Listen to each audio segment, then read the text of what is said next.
Sabe aquela sensação de frustração quando a gente tenta criar um novo hábito e, de novo, não consegue?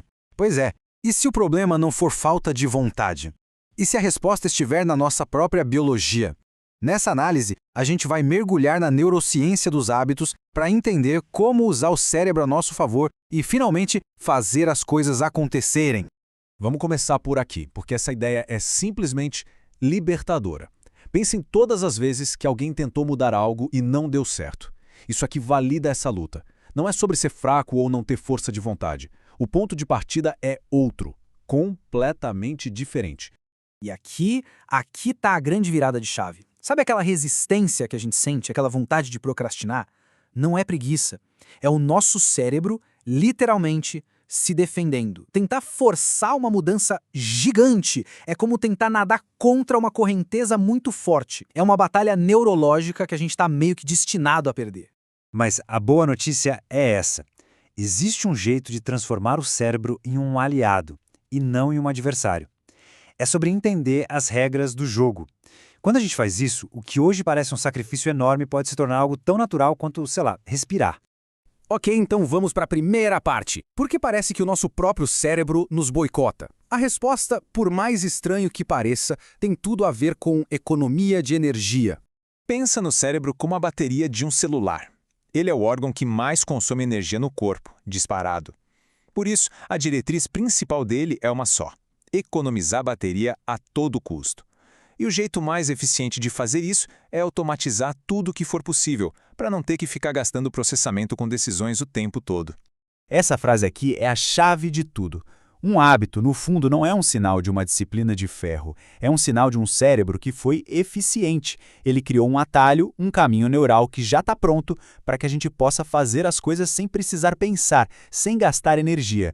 Então vamos ver mais de perto onde esses hábitos realmente se formam e como esse processo de economia de energia acontece lá dentro da nossa cabeça. É como se fosse uma transferência de poder, sabe?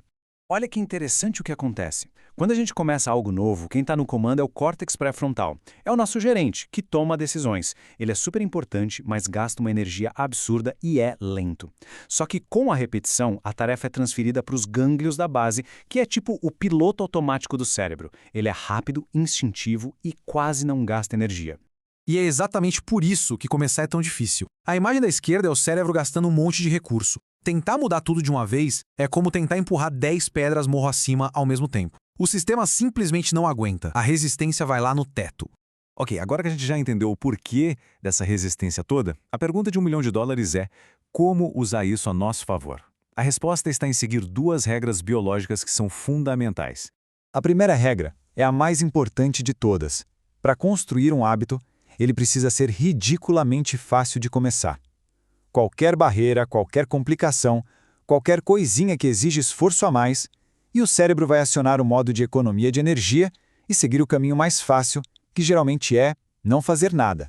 E essa frase resume tudo. Porque fácil é sustentável. Porque um hábito fácil não dispara o alarme de gasto excessivo de energia do cérebro. Se é fácil, o cérebro não briga contra. Ele aceita, ele incorpora.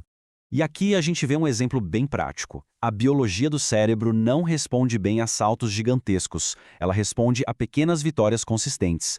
O objetivo no primeiro dia não é ler 30 minutos. O objetivo é ler 5 minutos e é ensinar para o cérebro que ler é uma nova rotina, é iniciar o processo de automação.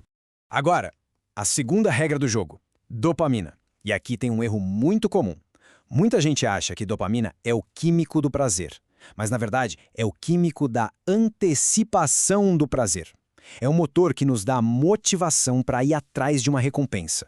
Sem essa expectativa, o carro nem liga. Qualquer hábito que não tenha uma recompensa imediata, por menor que seja, está fadado a morrer. É por isso que marcar um check numa lista de tarefas é tão poderoso. Aquele pequeno ato libera dopamina e envia uma mensagem para o cérebro: ei, isso aqui foi bom, vamos querer fazer de novo amanhã. É assim que o circuito neural se fortalece. Certo, entendemos as regras. Agora, o mais legal: como colocar isso em prática de um jeito estruturado? Existe um protocolo para isso, um passo a passo biológico para a gente conseguir automatizar qualquer hábito.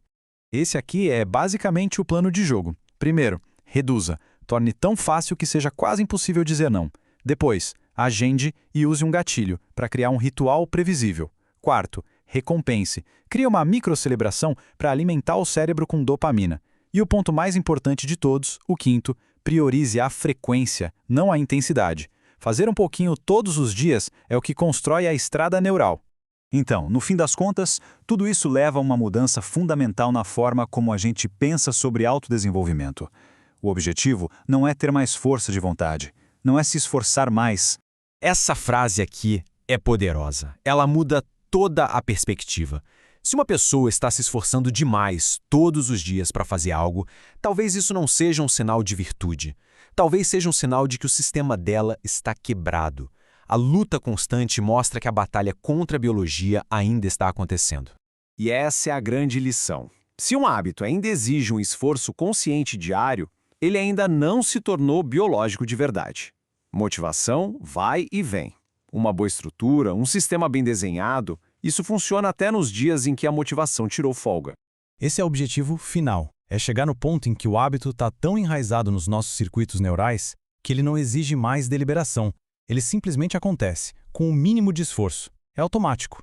E para fechar, fica essa reflexão. E se o segredo para a gente alcançar as coisas que a gente quer não fosse esforçar mais, e sim construir uma estrutura mais inteligente? Talvez seja a hora de parar de lutar contra o nosso cérebro e começar a construir pontes para que ele trabalhe com a gente e não contra.